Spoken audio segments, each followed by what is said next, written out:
नमस्कार साथियों, स्वागत है आप सभी का आपके अपने YouTube चैनल पर जिसका नाम है जीएस बूस्टर, जो कि पार्ट है तक्षशिला आईएएस बलिया का। और मैं हूं अनूप उपाध्याय। साथियों, कल्पना कीजिए नेपाल का हिमालय, एवरेस्ट का बेस कैंप या भारत नेपाल सीमा पर कोई सुदूर गांव जहां ना मोबाइल टावर है ना फाइबर नेटवर्क है, फिर भी कुछ ही सेकंड में 500 एमबीपीएस तक का हाई स्पीड इंटरनेट चलने लगता है। कैसे? सिर्फ एक स्टारलिंक डिश और ऊपर घूम रहे हजारों सैटेलाइट, और यही है सैटेलाइट इंटरनेट। अब कहानी यहीं से दिलचस्प हो जाती है कि बांग्लादेश ने स्टारलिंक को मंजूरी दे दी। तकनीकी रूप से अब नेपाल तक इसकी पहुंच का रास्ता खुलता हुआ दिखाई दे रहा है। लेकिन क्या नेपाल इसके लिए तैयार है? क्या उसके कानून इसकी अनुमति दे रहे हैं?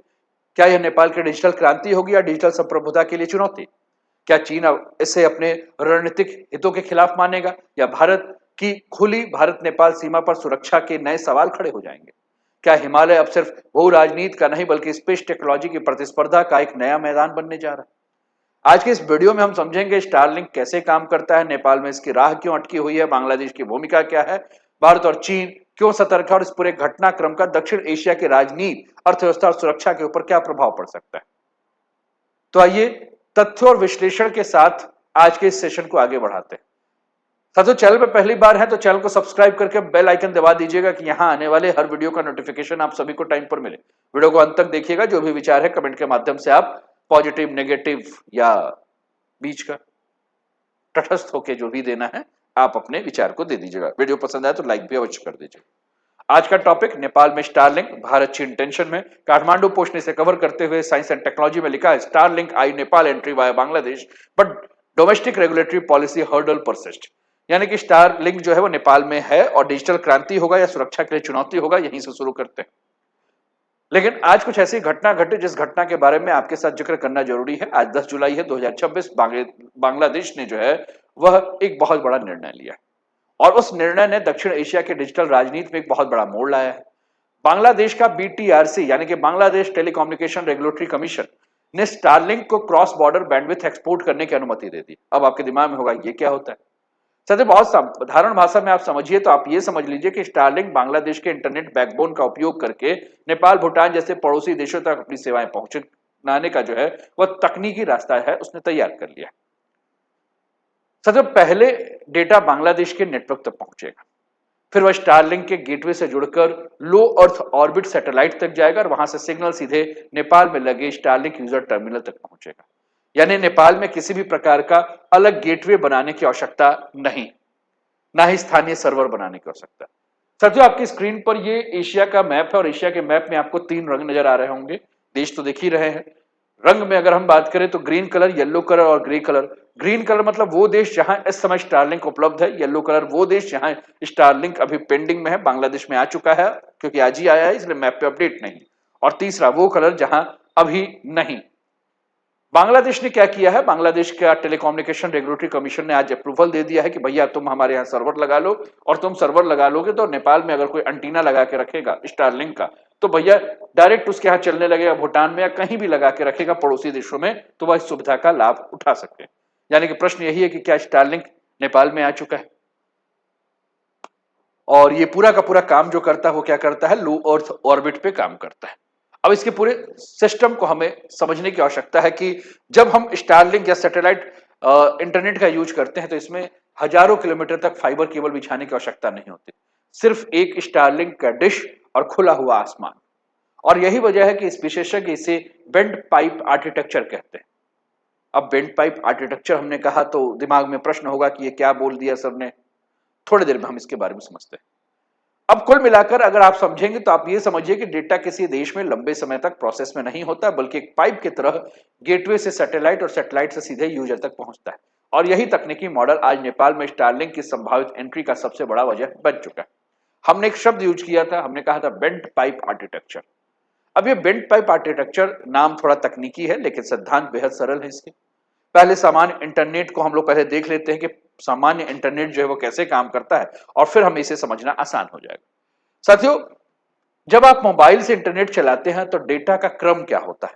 तो डेटा का क्रम ये होता है कि मान लीजिए कि ये आपका मोबाइल फोन, और आपका मोबाइल फोन जो भी वहां आसपास का टावर होता है जिस कंपनी का आप सिम यूज कर रहे हैं उससे कनेक्ट होता है।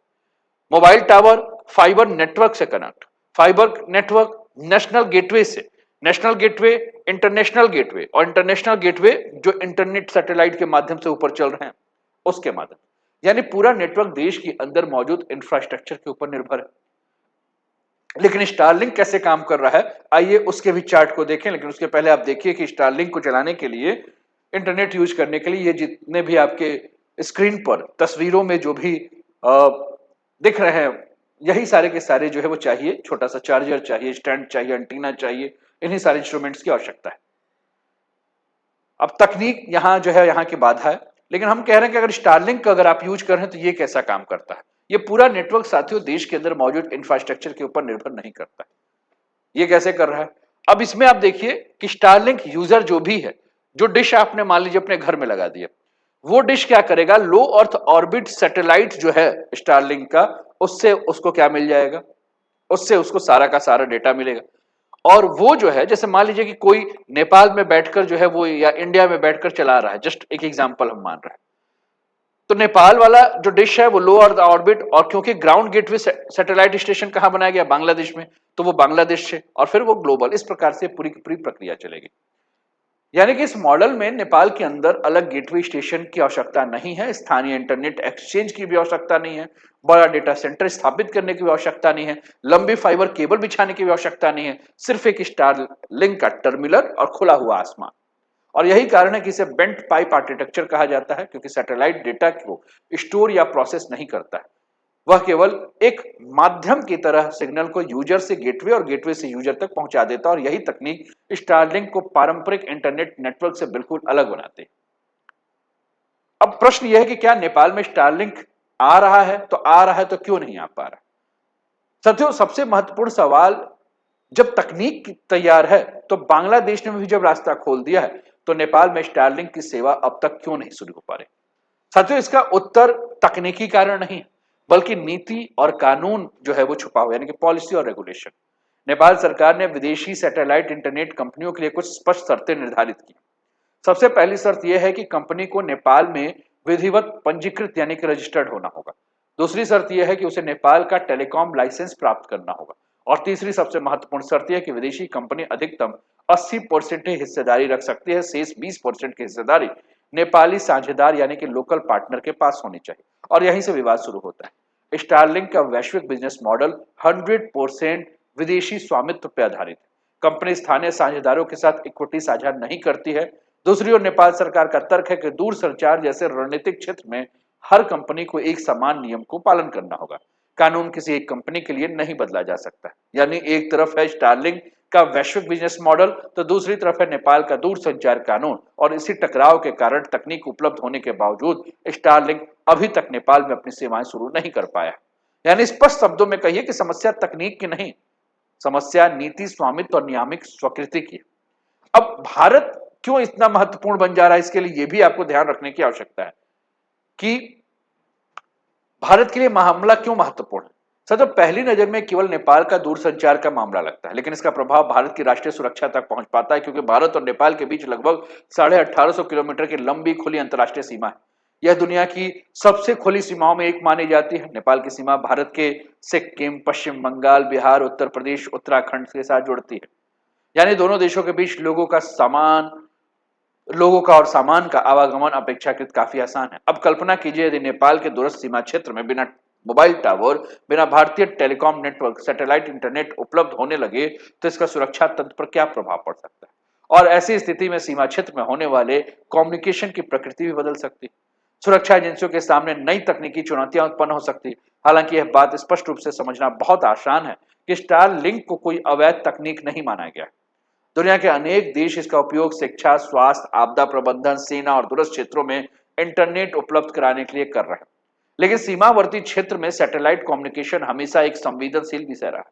इसलिए भारत इस पूरे घटनाक्रम पर तकनीकी, सामरिक और सुरक्षा तीनों दृष्टिकोण से नजर बनाया हुआ है। साथियों, भारत के लिए जो सबसे बड़ी चिंता है वह है उत्तर पूर्व का क्षेत्र।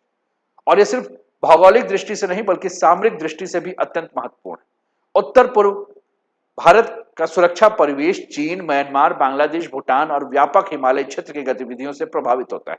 ऐसे में यदि सीमाओं के पार सैटेलाइट कनेक्टिविटी तेजी से बढ़ती है, तो सुरक्षा एजेंसियों के सामने नई तकनीक चुनौतियां उभर सकती है, जैसे कि कम्युनिकेशन को ट्रैक करना, सिग्नल इंटेलिजेंस और इलेक्ट्रॉनिक सर्विलांस, क्योंकि पारंपरिक टेलीकॉम नेटवर्क की तुलना में सैटेलाइट कम्युनिकेशन की प्रकृति जो है वो अलग है। लेकिन यहाँ एक महत्वपूर्ण बात को समझना बहुत ज्यादा जरूरी है।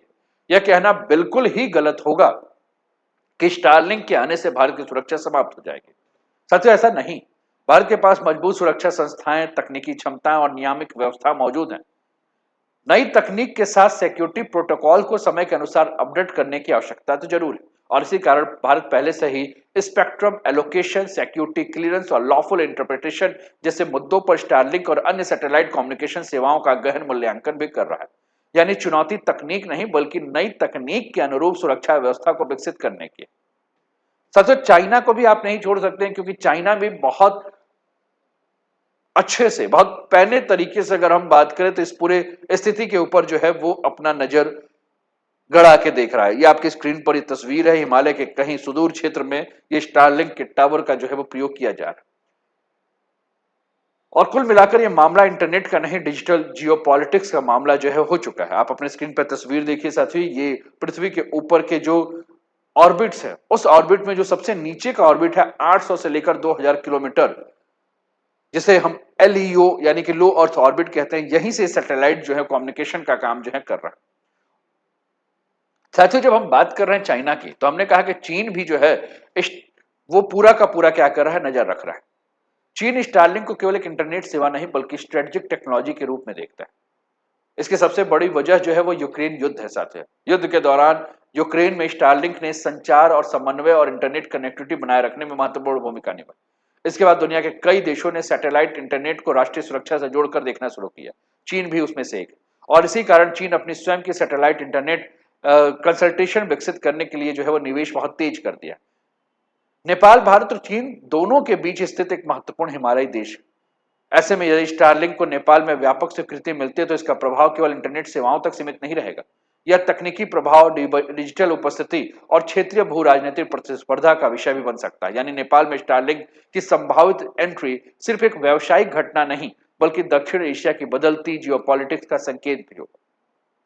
साथियों, नेपाल को इससे क्या फायदा होगा, ये दिमाग में कहीं ना कहीं प्रश्न होगा, क्योंकि अभी तक हमने चुनौतियों के ऊपर बात की, लेकिन इस तकनीक के संभावित लाभ भी उतने ही महत्वपूर्ण हैं। नेपाल दुनिया के सबसे कठिन भौगोलिक क्षेत्र में से एक है। ऊंचे हिमालय, दूरस्थ गांव, दुर्गम पर्वतीय क्षेत्र और आज भी विश्वसनीय इंटरनेट से वंचित। ऐसे में स्टारलिंक जैसे सैटेलाइट इंटरनेट सेवा बड़ा परिवर्तन ला सकते हैं, विशेष रूप से remote village, Himalaya region, Mount Everest area, disaster management, tourism, military communication और रिसर्च स्टेशन के लिए। जहां फाइबर ऑप्टिक्स के केबल बिछाना तकनीकी रूप से काफी कठिन है, आर्थिक रूप से महंगा, वहां सैटेलाइट इंटरनेट कुछ ही मिनटों में कनेक्टिविटी उपलब्ध करा सकता है। इससे ऑनलाइन शिक्षा, टेलीमेडिसिन, आपदा के समय संचार, पर्यटन सेवाएं और वैज्ञानिक अनुसंधान सभी को नई गति मिल सकती है। और यही कारण है कि कई विशेषज्ञ स्टारलिंक को नेपाल के लिए एक संभावित गेम चेंजर मानते हैं। हालांकि इसका वास्तविक लाभ तकनीक के साथ साथ नीति, नियमन और राष्ट्रीय हितों के बीच संतुलन पर निर्भर करेगा। तो अंततः हम यही आपसे सवाल पूछेंगे, क्या बांग्लादेश के रास्ते स्टारलिंक नेपाल आ जाएगा? क्योंकि नेपाल सरकार अभी भी लाइसेंसिंग, ऑनरशिप और रेगुलेटरी कॉम्प्लायंस पे अड़ी हुई है। भारत के लिए भी यह विषय केवल इंटरनेट का नहीं है, डिजिटल सॉवरेनिटी और साइबर सिक्योरिटी, बॉर्डर कम्युनिकेशन और सैटेलाइट गवर्नेंस के साथ साथ रीजनल जियोपॉलिटिक्स का विषय है। आने वाले वर्षों में साउथ एशिया का जियोपॉलिटिक्स सिर्फ सड़क, रेल, बंदरगाह तक तय नहीं होगा, बल्कि satellite, internet, space technology, digital infrastructure और डाटा कंट्रोल से तय होगा। और शायद बांग्लादेश का यह फैसला दक्षिण एशिया के डिजिटल जियोपॉलिटिक्स का नया अध्याय साबित हो सकता है। आपको क्या लगता है साथियों कि अगर नेपाल में स्टारलिंक आया तो क्या बदलाव होगा? जो भी साथी मुझे देख रहे हैं वो कमेंट के माध्यम से अपने विचारों को हम तक रखें। उम्मीद करता हूं कि ये वीडियो आपको पसंद आया हो। तो साथियों, अभी तक चैनल को सब्सक्राइब नहीं किया, सब्सक्राइब कर दिया, वीडियो को लाइक नहीं किया, लाइक कर दिया, शेयर कर दिया और अपने विचारों को कमेंट के माध्यम से हम तक पहुंचाएं। अपना ध्यान रखिए, स्वस्थ रहिए, मस्त रहिए, तंदुरुस्त रहिए, हंसते खेलते मुस्कुराते जीवन का आनंद लीजिए। जय हिंद, जय भारत।